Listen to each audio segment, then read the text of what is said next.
मौजूदा डाटा के लिहाज से जिब्रान नाम 2018 में वायरल रहा और मकबूलियत की हदों को छूने लगा।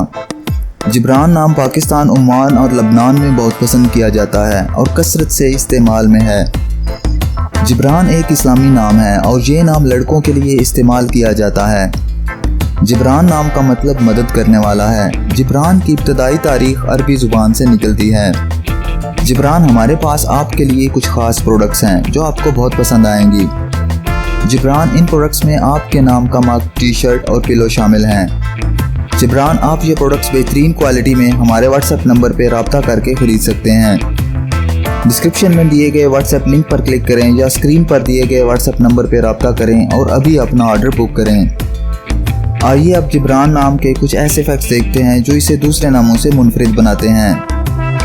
इंटरनेट की दुनिया में जिब्रान नाम की शोहरत में 2005 से तेज़ी देखने में आई। पिछले 15 साल में आप जिब्रान नाम की शोहरत और ट्रेंड्स का ग्राफ स्क्रीन पर देख सकते हैं। दुनिया भर में जिब्रान नाम हर साल 4200 दफ़ा इंटरनेट पे सर्च किया जाता है। ये नाम 2018 में टॉप ट्रेंड्स में रहा। अगर आपका नाम जिब्रान है तो कमेंट्स में अपना पूरा नाम लिखें ताकि हम आपके लिए अलग से वीडियो बना सकें। ये वीडियो आप जिब्रान नाम के किसी दोस्त के साथ शेयर कर सकते हैं, यकीनन वो इसे बहुत पसंद करेंगे। इस चैनल पर आप मज़ीद हज़ारों इस्लामी नामों के मानी, ट्रेंड्स और शोहरत का डाटा देख सकते हैं।